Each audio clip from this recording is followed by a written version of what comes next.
Hey everybody, Dan here for Argo Comics, and we are back with part two of our monster haul. So again, this is my attempt to perhaps put these in like smaller chunks that are we can get a little more in depth in each of the books. Again, it's not a review, just a whole video of what I picked up. So I haven't read them yet. Um, but before that, I should make mention that if you can, like the video, subscribe to the channel if you haven't, and hit the bell if you want to get notified of the new videos. But yeah, we really need to get the subscription numbers up so that we can give more attention to these books that I've been trying to publicize. I mean, if you all are indie publishers out there, then you know how hard it is to get noticed in today's market. These are books that I go out and buy on a physical level because I believe in them. If you're an indie reader, you know that sometimes it's tough to find some of these books, and you really got to do your work to get them, whether it be through Indie Planet or Kickstarter, Indiegogo, Amazon, wherever you're getting your books. The regular comic book shop. A lot of these are sometimes tough to find. So, hire subscribing on this channel, get more eyes on these books, and then, yeah, everyone can prosper from that. All right, going to revisit Horse Femmes 20 that was in the last haul. Okay, Stuart Black's Horse Femmes, again, 20 issues. Quite an accomplishment. I was actually flipping through it after the last review. And I didn't notice. Let's see, I should have just. Oh, there we go. Did notice that we have a Gladiatra cameo, okay, from Argo 5, and some other characters actually from our Creators United Facebook group, Mighty Andromeda, El Grado Negro, and Mighty Bedbug. These are all characters, again, or creators rather, the CU gang. It even says it there, Creators United Gang. So you have for you Argo 5 fans of the Argo 5 book I put out, we got a Gladiator cameo. And again, just for the heck of it, since I'm here, we got my own pinup in the back, inner back cover here. Light kind of shines through it, so I put a book behind it. I was very happy to see my own artwork published in the 20th issue of the Four Horse Femmes. So, I mean, I've been writing Argo 5. I write a lot of the books. Main thing is an editor, doing lettering. So I wear a lot of different hats. I do enjoy doing art. Don't always get the time to do it. But as I said, I enjoyed the book so much that I wanted to get that Four Horse Femmes piece. And actually, it was from when they were an adventure they had in Mars. And again, looking at these postcards, I saw that there they were in their costumes from Mars, including the costume I depicted. Um, so, Furious Monkeyfist, don't think it says it anywhere on here. But I believe that was a company putting out Four Horse Femmes, Stuart Black's book. All right.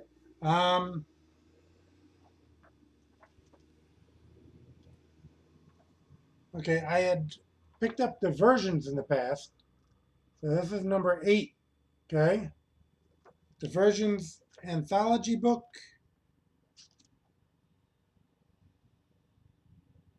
Okay, Brick is a character on the cover here. Brick. He's a superhero in this. Lloyd Smith writing, J.W. Irwin doing the art. And I've raved about J.W. Irwin's art in other indie halls. Really, really fantastic work. Uh, Probably like a mix, I'd say, of like earlier Adam Hughes and maybe Tony Harris. Those are the sometimes, uh, I'll give a couple artists just so people kind of have an idea of what they're getting themselves into. Um, but of course, just like the indie characters are not copies of mainstream characters, the indie creators, do have their own flair. But we all have influences in the art world. So we also have a story by, let's see, I Battled Baztog. Lloyd Smith against the writer Ed Quimby doing the art. This has more of a Silver Age style to it. That monster and the name takes me back to like the old Kirby monsters. Trapped in a Ghost World, story art by Chris Malgrain, letters Jim Arden. I think this might have appeared in Yeats in black and white. Maybe it appeared in one of Chris's own books. I do believe I had seen this, but I don't think it was in color the last time. And we have Night Spider, story by Lloyd Smith, art by Kent Clark. Kent Clark I've known from New York conventions. Oh no, actually, that is Carl Kent. So Kent Clark, I'm not sure, but actually J.W. Irwin usually does this character, and instead he did Brick in this issue. So that's Blue Moon Comics. And speaking of uh, J.W. Irwin and Night Spider, they reprinted the stories from Diversion and added color. There's some cool action right there. Very clean art. Um, and a really great style.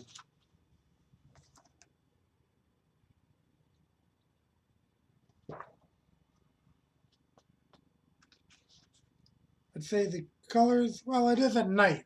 I was going to say the colors are perhaps a little dark and could benefit from some lightning, but it is happening at night. So,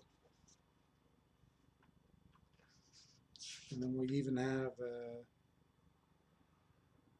pinup by Dana Black in the back.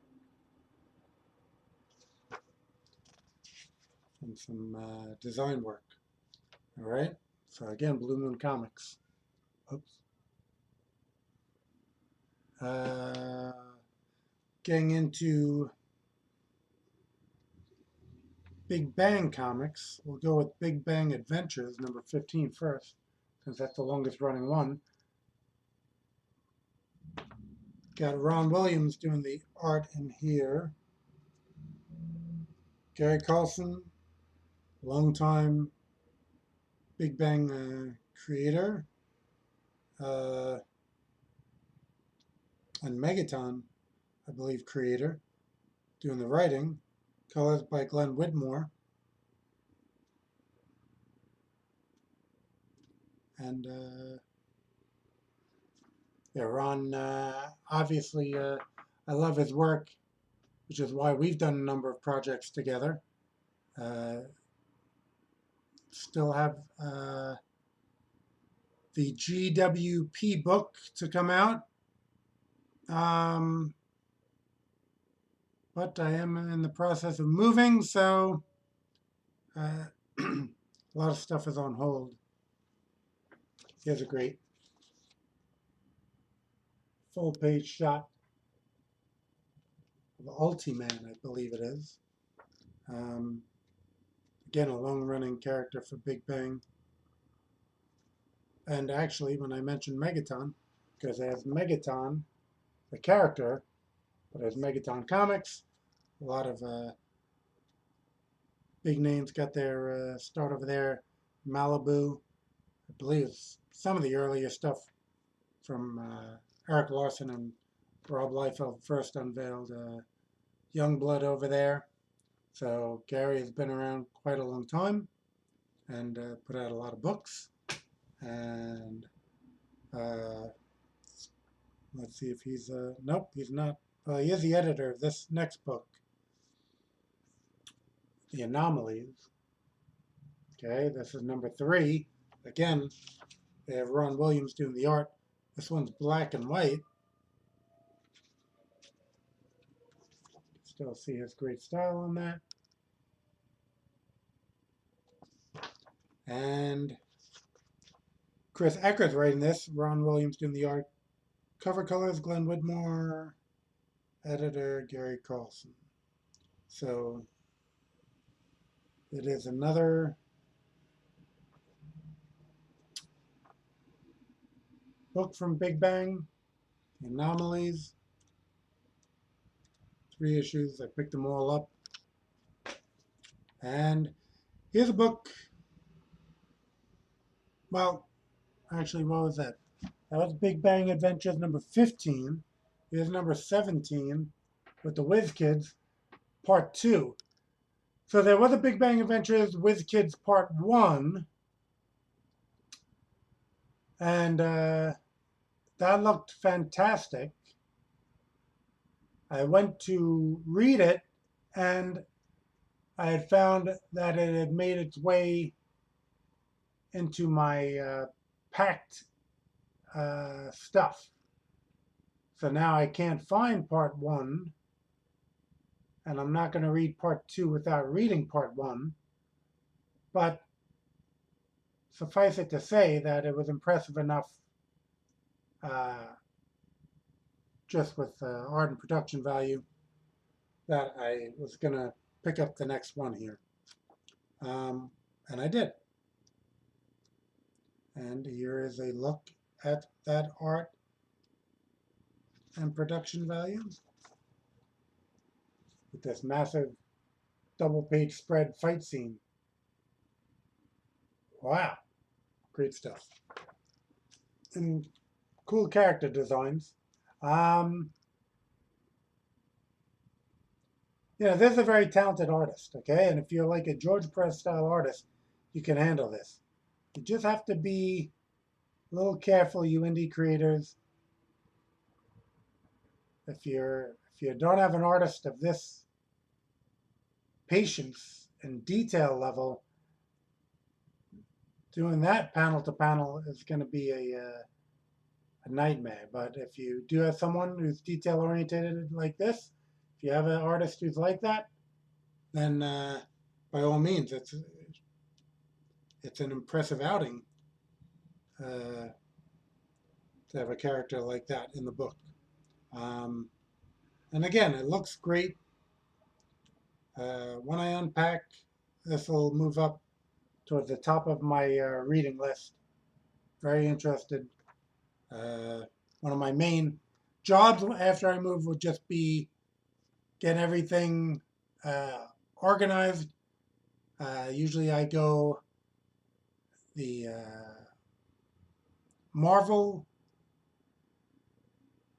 DC have to read, Marvel have to read, and then the indies have to read, and I organize them first by company name and then by title within those company names. And then after that, I file the already read DC, already read Marvel, and then already read independent. And that's usually my filing system. And at that point, this will be in the indies and it'll be under B for Big Bang. And I'll be able to find the previous issues and read things because I like to, of course, read in order. So that was Big Bang. Uh, Oniric Comics, who, okay, I believe that Chris Malgrain, who's behind Oniric, uh, stated he was going to,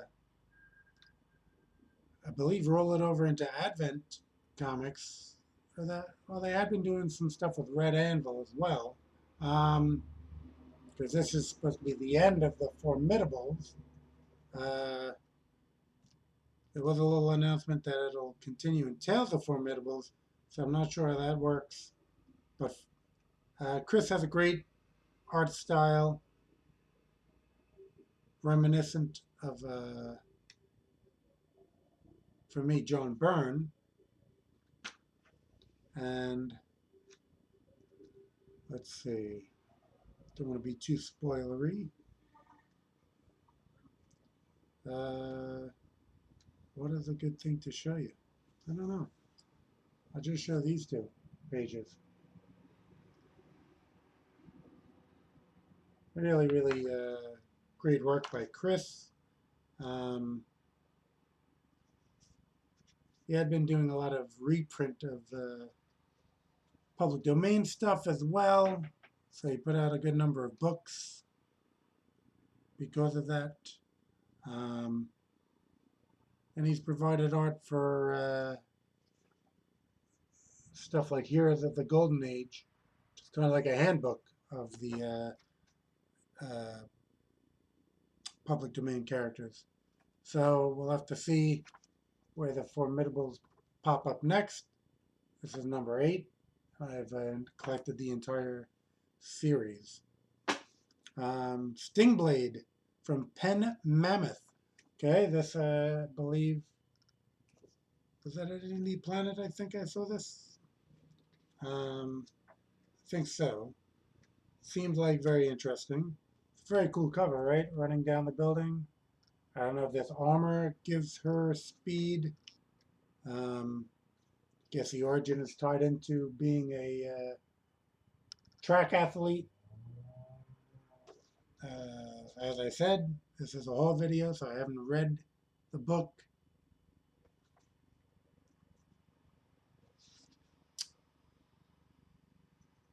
Creator writer Daniel McNeil. Cover artist, penciler, inker Ben Worrell. Color artist Thiago Brando. Letterer Division Mains.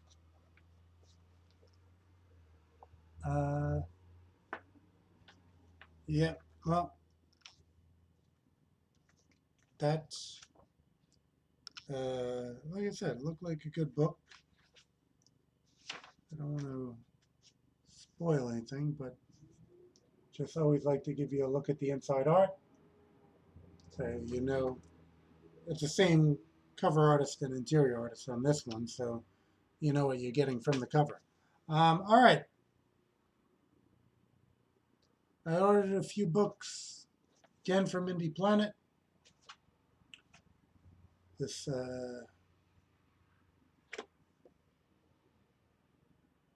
Lenovations Press. Okay, they have Section 12 Lost Adventures.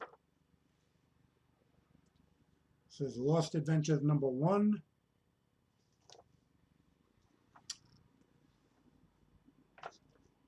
Flashback number 1. This is Section 12. Section 12 Flashback number 2. Section 12 Flashback number 3. Found out that these were the earlier stories because they have, I think, a regular Section 12 series, but I just want to sample it from the beginning. So I picked up all 4 from Lenovations Press. Let's see, Flashback 1, 2, 3, Lost Adventure,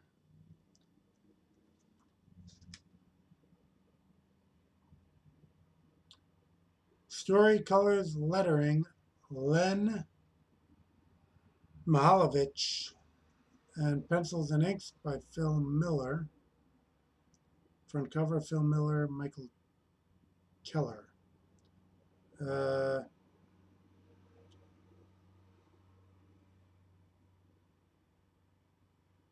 Dilemma presents bonus cover by Delphin Burrell, who I know of.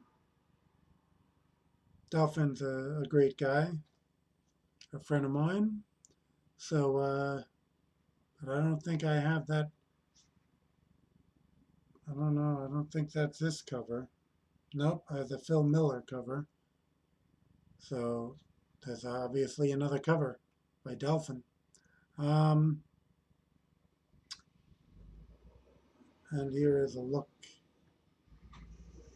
at some interior art. Okay, there's a Lost Adventure, so it's produced a while back, and it has a 80 feel. And then you got some handbook style pages. So that's always good, especially for indie characters. Kind of get to know who's who. That's a Lost Adventure. Then we have the flashback issues 1, 2, and 3. Flashback, story, colors, lettering, Len Mahalovich. Pencils and inks, Phil Miller. Special colors, Michael Keller. So, yeah, Lenovations Press, Len Mahalovich. So I'm guessing, yeah, Len is really the driving force of the book. I think we're going to have the same creative team on the full run here. Looks like we get into action pretty early, so again, I don't want to spoil anything, but I do want to give you a look at the art. That's section 12, flashback number 1. Section 12, flashback number 2. Yes. Same creative team.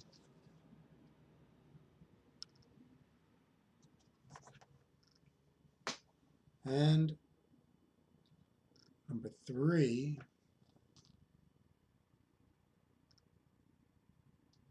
Who is he and what does he want? So let me just make sure it's same creative team. Yeah.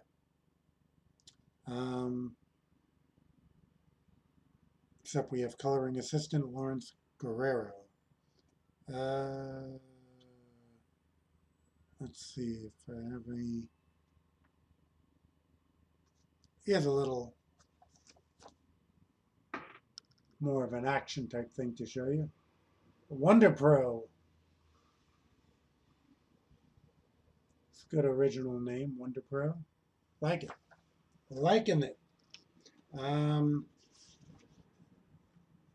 me see if there is a.